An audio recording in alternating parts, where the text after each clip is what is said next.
और चलिए अब रफ्तार से देखते हैं खबरें।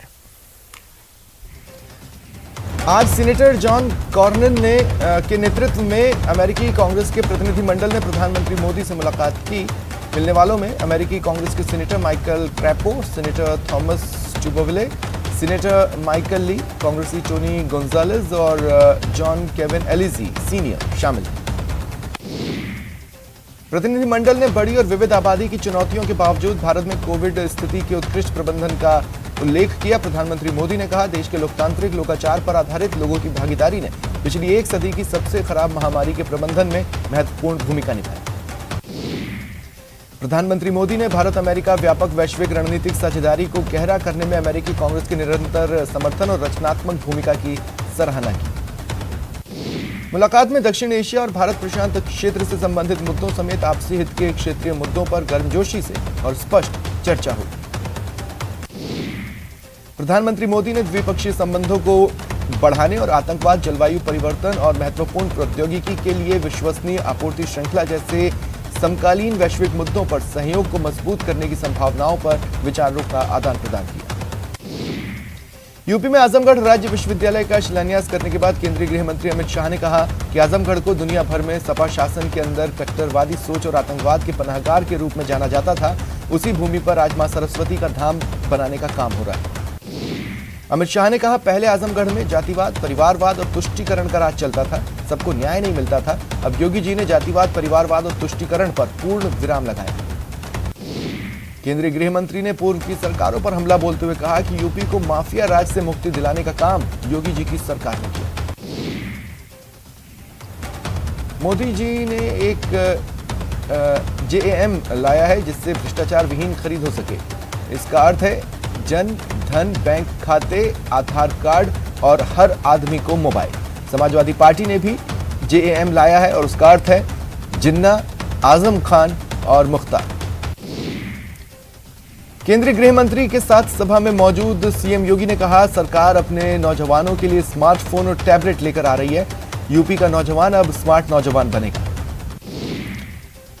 योगी ने केंद्रीय गृह मंत्री अमित शाह का सुझाव मानते हुए आजमगढ़ यूनिवर्सिटी का नाम बदलकर महाराजा सुहेलदेव रखने पर अपनी सहमति दी और ऐलान किया। त्रिपुरा में सांप्रदायिक हिंसा के विरोध में महाराष्ट्र के 5 जिलों में हुई रैलियों में पथराव की घटना के संबंध में कम से कम 20 प्राथमिकी दर्ज की गई है। 20 लोग गिरफ्तार हुए। हिंसा पर प्रतिक्रिया देते हुए शिवसेना नेता संजय राउत ने कहा, सरकार को अस्थिर करने की साजिश की जा रही है। सुप्रीम कोर्ट ने दिल्ली में प्रदूषण पर केंद्र सरकार को फटकारा। कोर्ट ने कहा, अगर जरूरत लगे तो 2 दिनों के लिए लॉकडाउन लगाने का कदम उठाएं। दिल्ली में वायु प्रदूषण की बिगड़ती स्थिति के मद्देनजर सीएम अरविंद केजरीवाल ने इमरजेंसी मीटिंग बुलाई। इसमें दिल्ली के उप मुख्यमंत्री, स्वास्थ्य मंत्री, पर्यावरण मंत्री और चीफ सेक्रेटरी शामिल होंगे। वहीं दिल्ली की हवा ठीक नहीं हो रही। इसी के मद्देनजर केंद्रीय प्रदूषण नियंत्रण बोर्ड ने लोगों को बाहर जाने से बचने की सलाह दी और वाहनों के उपयोग को कम से कम 30% तक कम करने के निर्देश दिए। कंगना रनौत अपने बयान पर कायम है। उन्होंने इंस्टाग्राम पर स्टोरी लगा अपने बयान पर सफाई दी। लिखा, वो अपना पद्मश्री सम्मान वापस कर देंगी अगर कोई उन्हें यह बताएगा कि 1947 में क्या हुआ था। जम्मू कश्मीर की पूर्व मुख्यमंत्री महबूबा मुफ्ती ने कहा, हम सांप्रदायिक पार्टियों की तुलना आईसिस से कर सकते हैं क्योंकि वे सांप्रदायिकता को बढ़ावा देते हैं, लिंचिंग करते हैं, धर्म के नाम पर लोगों को मारते हैं। 25 राज्यों और केंद्र शासित प्रदेशों ने उपभोक्ताओं को राहत देने के लिए पेट्रोल और डीजल पर वैट कम किया है। दीपावली की पूर्व संध्या पर तेल पर केंद्रीय उत्पाद शुल्क को कम करने के बाद केंद्र सरकार ने राज्यों से वैट कम करने की अपील की थी। एमपी में भोपाल के हबीबगंज रेलवे स्टेशन का नाम रानी कमलापति हो गया है। इस फैसले के लिए राज्य के मुख्यमंत्री शिवराज सिंह चौहान ने प्रधानमंत्री मोदी का आभार व्यक्त किया। मणिपुर के सूरजचंद जिले में आतंकवादी हमले में असम राइफल्स के कमांडिंग ऑफिसर और उनका परिवार शहीद हो गया। एस सेकेन गांव सिंगनगढ़ उपखंड के पास ये हमला किया गया। देश का मान बढ़ाने वाले खिलाड़ियों को राष्ट्रपति ने सम्मानित किया। नीरज चोपड़ा समेत 12 खिलाड़ियों को खेल रत्न और 35 को अर्जुन अवार्ड से सम्मानित किया। टोक्यो पैरालंपिक में शूटिंग में गोल्ड मेडल जीतकर देश का नाम रोशन करने वाली अवनी लेखरा को राष्ट्रपति ने खेल रत्न से सम्मानित किया। रेल मंत्रालय का बड़ा फैसला, फिर रेगुलर ट्रेनों को शुरू कर दिया है। कोविड की वजह से पटरी पर दौड़ रही स्पेशल ट्रेन अब एक बार फिर पहले की तरह चलेगी। यानी ट्रेनें कोरोना संक्रमण से पहले की यथास्थिति में लौट रही हैं। सभी ट्रेनों से स्पेशल का टैग हटा लिया गया है। कोविड प्रोटोकॉल जारी रखा जाएगा। देश में बीते 24 घंटे में कोविड-19 के 11,850 नए केस आए, 555 मरीजों की मौत हुई। WHO ने ताजा ब्रीफिंग में जानकारी दी कि यूरोप में पिछले एक सप्ताह में कोरोना वायरस के 20 लाख मामले आए हैं। ये एक सप्ताह के अंदर यूरोप में महामारी शुरू होने के बाद आए सर्वाधिक मामले हैं। राजस्थान विधानसभा में कल बाल दिवस पर विशेष बाल सत्र बुलाया गया है। ये पहल आजादी के अमृत महोत्सव के तहत की गई है। कल से प्रदेश में राजस्थान चिरंजीवी स्वास्थ्य शिविर का आगाज होगा। यह हेल्थ कैंप 31 मार्च 2022 तक चलेगा। ये जानकारी सीएम गहलोत ने ट्वीट कर दी। बीएसपी के डीजी पंकज कुमार सिंह ने सीएमआर पर सीएम गहलोत से शिष्टाचार मुलाकात की। इस दौरान बीएसएफ के अन्य अधिकारी बीएसएफ के डीजी पंकज कुमार सिंह ने सीएमआर में सीएम गहलोत से शिष्टाचार मुलाकात की। विधानसभा नेता प्रतिपक्ष गुलाब चंद कटारिया 2 दिवसीय चिंतन बैठक के दौरान मीडिया से बातचीत करते हुए कहा कि पार्टी में व्यक्ति नहीं बल्कि विचार महत्वपूर्ण होता है। केंद्रीय जल शक्ति मंत्री गजेंद्र सिंह शेखावत शनिवार को चूरू जिले के सिद्धपीठ सालासर धाम पहुंचे। उन्होंने पूजा अर्चना और दर्शन कर प्रदेश की खुशहाली की कामना की। सीएम अशोक गहलोत आगामी 15 नवंबर को नाथद्वारा दौरे पर रहेंगे और गुड़ला में नवनिर्मित बादामबाई उदयलाल सिंघाल राजकीय उच्च माध्यमिक विद्यालय के उद्घाटन समारोह में भाग लेंगे।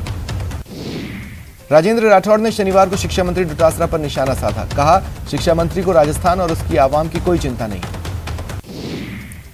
बीजेपी के महामंथन में प्रभारी अरुण सिंह ने बैठक ली। इसमें पूनिया, दिया कुमारी समेत कई नेता मौजूद रहे। चूरू में दिल्ली के सीएम अरविंद केजरीवाल सालासर बालाजी की शरण में परिवार समेत पूजा अर्चना के लिए पहुंचे। केंद्रीय मंत्री पीयूष गोयल अपनी पत्नी के साथ दौसा के मेहंदीपुर बालाजी पहुंचे। उन्होंने दर्शन कर पूजा अर्चना की। नेता प्रतिपक्ष गुलाब चंद कटारिया झुंझुनू पहुंचे। केड शक्ति धाम मंदिर में पहुंचने पर समिति के सदस्य राजकुमार केडिया के नेतृत्व में उनका स्वागत हुआ। इसके बाद उन्होंने मंदिर में पूजा अर्चना की। झुंझुनू जिले के सीकर हाईवे पर टूटी सड़क लोगों के लिए परेशानी का सबब बनी हुई है। इसे लेकर युवाओं ने प्रदर्शन किया। कोटपुतली में ग्राम विकास अधिकारी बालकृष्ण लाटा के साथ मारपीट का केस दर्ज कराने के 13 दिन बाद भी आरोपियों की गिरफ्तारी नहीं होने से कार्मिकों में रोष है। चाकसू के जगन्नाथ यूनिवर्सिटी परिसर में कांग्रेस इकाई के तत्वावधान में दीपावली स्नेह मिलन और खिलाड़ी प्रतिभा सम्मान समारोह आयोजित किया गया। श्रीगंगानगर के नई मंडी घड़साना से श्री खाटू श्याम जी के लिए डाक ध्वजा पद यात्रा की रवानगी हुई। दर्जनों श्रद्धालु रवाना हुए। चित्तौड़गढ़ में 27 बीघा जमीन से अतिक्रमण हटाने गए तहसीलदार और नगर परिषद के अतिक्रमण निरोधक दस्ते को स्थानीय लोगों के आक्रोश का सामना करना पड़ा। डूंगरपुर में जनजातीय उप योजना क्षेत्र की विभिन्न मांगों को लेकर समानता मंच की ओर से किया जा रहा धरना कांग्रेस नेता के आश्वासन के बाद खत्म हुआ। दौसा कालीबाई भील मेधावी बालिका योजना और देवनारायण स्कूटी योजना के तहत पंडित नवल किशोर शर्मा पीजी कॉलेज में स्कूटी का वितरण किया गया। सिरोही में सरकारी हॉस्पिटल में लगातार ओपीडी की बढ़ोतरी हो रही है। एक दिन में 1200 से ज्यादा मरीज अपना चेकअप करवाने आ रहे हैं। कोटपुतली के बगरू में सामुदायिक स्वास्थ्य केंद्र के विस्तार का वर्षों पुराना ख्वाब अब पूरा होने जा रहा है। सीएचसी के नए भवन के निर्माण के लिए झालानी परिवार ने 1201 गज भूमि अपनी पुश्तैनी जमीन में से देने को सहमति दी। झालावाड़ में युवक की सरेआम पिटाई की खबर न्यूज 18 राजस्थान पर दिखाए जाने के बाद एसपी मोनिका सेन के निर्देश पर पुलिस हरकत में आई और 2 आरोपी पकड़े। प्रतापगढ़ में अजमेर विद्युत वितरण लिमिटेड के अरनोद कार्यालय में कृषि कनेक्शन के बिजली बिल के लिए 2 कर्मचारियों ने आपस में मारपीट की। बांसवाड़ा के सदर थाना क्षेत्र के सामरिया गांव में लंबे समय से बीमारी से जूझ रहे एक 65 वर्षीय बुजुर्ग ने जहर खाकर जान दी।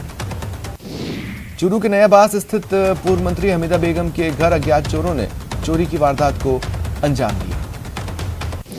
धौलपुर में आवारा और मनचलों की रोकथाम को लेकर एसपी केसर सिंह ने महिला शक्ति दल का गठन किया है जो कार्रवाई कर रही है। करौली के टोडा भीम थाना क्षेत्र के गांव में एक नकाबपोश द्वारा 10 वर्षीय नाबालिग को रात 10 बजे घर से उठाकर ले जाने, छेड़छाड़, कपड़े फाड़ने और अभद्र व्यवहार की प्राथमिकी दर्ज हुई। भीलवाड़ा के शकरगढ़ थाना क्षेत्र में खजूरी कस्बे के माली मोहल्ले में चोरों ने एक घर को निशाना बनाया। माउंट आबू में नक्की झील के पास मगरमच्छ गार्डन के सामने तेज रफ्तार से आ रही एक अज्ञात वाहन ने 6 वर्षीय मासूम बच्चे को कुचल दिया, उसकी मौत हो गई। धौलपुर के जाटौली गांव में एक शख्स ने फांसी लगाकर आत्महत्या कर ली, पुलिस जांच कर रही है। बीकानेर के खाजूवाला की नहर में एक महिला का शव तैरता मिला, पुलिस मौके पर पहुंची और शव को निकालकर शिनाख्तगी के प्रयास शुरू किए। दौसा के लालसोट शहर में एक पार्ट्स की दुकान माफ कीजिएगा एक दुकान में चोरों ने लाखों रुपए का तांबा चुरा लिया। अजमेर डिस्कॉम ने बिजली चोरी करने वालों के खिलाफ कई जगहों पर छापे मारे। बांसवाड़ा जिले के आनंदपुरी थाना क्षेत्र में 10 साल की मासूम के साथ यौन शोषण का मामला सामने आया, परिजनों ने आरोपी के खिलाफ केस दर्ज कराया। भीलवाड़ा जिले में प्रशासन गांव के संग अभियान में एक और हाई वोल्टेज ड्रामा दिखा। एक युवक ने अपनी नाराजगी जाहिर करते हुए अधिकारियों के सामने अपने ऊपर पेट्रोल डाल दिया और आग लगाने की कोशिश की। चूरू में पुलिस ने टेस्ट ड्राइव का झांसा देकर एक युवक की महंगी बाइक उड़ा ले जाने वाले आरोपी को गिरफ्तार किया। झालावाड़ जिले के मनोहर थाना कस्बे में जमीन विवाद के चलते एक युवक से कुछ महिला पुरुषों ने मिलकर लाठियों से पीटा, युवक बुरी तरह घायल है। कोटा के किशोरपुरा इलाके में दूध डेयरी पर आधा दर्जन बदमाशों ने संचालक के साथ मारपीट की, इसकी तस्वीरें सीसीटीवी में कैद। बीकानेर में पुलिस ने अवैध डोडा पोस्ट के खिलाफ कार्रवाई कर ट्रक से 60 किलो डोडा पोस्ट बरामद किया, एक आरोपी गिरफ्तार। श्रीगंगानगर में पुलिस ने ऑपरेशन प्रहार के तहत 4 किलो 500 ग्राम डोडा पोस्ट के साथ एक आरोपी को गिरफ्तार किया, हथियार और कारतूस भी मिले। सीकर के श्री माधोपुर थाने से शुक्रवार रात एक कैदी फरार हो गया, पुलिस महकमे में हड़कंप मचा। बीकानेर के नोखा कस्बे में एक मकान को चोरों ने निशाना बनाया, नकदी और जेवरात पार कर लिए। बूंदी जिले में एक महिला ने ससुराल पक्ष के लोगों पर दहेज प्रताड़ना का आरोप लगाया। भरतपुर में मामूली कहासुनी को लेकर 2 पक्षों में विवाद हुआ, एक ने दूसरे पक्ष के घर पर हमला बोल दिया, एक युवक समेत 2 लोग घायल। उदयपुर के उदिया पोल चौराहे पर आज अलसुबह एक चलती कार में आग लग गई, युवक बाल बचा, कार जल गई। भरतपुर में सीमेंट से भरा एक ट्रेलर बेकाबू होकर पलट गया, इसकी चपेट में 2 बाइक आईं, 3 लोगों की मौत हो गई, 2 लोग घायल हैं। सीकर में एक रोडवेज बस ने बाइक को टक्कर मार दी, 2 बाइक सवार मौके पर ही उनकी मौत हो गई। दौसा के जयपुर रोड पर चारे से भरा एक पिकअप का टायर अचानक फट गया, जिससे पिकअप पलट गया। ट्रक में 210 डामर के ड्रम थे। अलवर जिले में पुलिस ने नाकेबंदी के दौरान गौ तस्करों की एक पिकअप गहरे गड्ढे में गिर गई, पुलिस ने पकड़ लिया, गौ तस्कर फरार हो गए। बूंदी जिले में हाईवे पर सीमेंट से भरे एक ट्रक के अनियंत्रित होकर पलटने की खबर है, उसके नीचे दबने से चालक की दर्दनाक मौत हो गई। नागौर के लाडनू के पास ट्रक और ट्रेलर की टक्कर, 2 लोगों की मौत, 2 लोग गंभीर रूप से घायल। डूंगरपुर जिले में एक विवाहिता अपने बच्चों के साथ न्याय की गुहार लेकर एसपी कार्यालय पहुंची। महिला ने पति के अत्याचारों से परेशान होकर कार्रवाई की मांग की। प्रतापगढ़ के अरनोद उपखंड क्षेत्र में खाद के लिए लंबे समय तक कतारों में खड़ा होकर इंतजार करना पड़ रहा है। यहां काश्तकारों को घंटों इंतजार के बाद डीएपी मिल रही है। अजमेर में आज एक प्रेमी जोड़े ने प्रेम विवाह करने के बाद एसपी को ज्ञापन सौंपकर न्याय की गुहार लगाई। बीकानेर कलेक्टर नमित मेहता ने आज नगर विकास न्यास सचिव और नगर निगम के अधिकारियों के साथ हेरिटेज रूट का पैदल मुआयना किया। 1947 में मिली मुल्क की आजादी को भीख बताने वाली टिप्पणी को लेकर अभिनेत्री कंगना रनौत की चौतरफा आलोचना हो रही है। कांग्रेस कार्यकर्ताओं ने चाकसू पुलिस थाने में रिपोर्ट दर्ज कराई।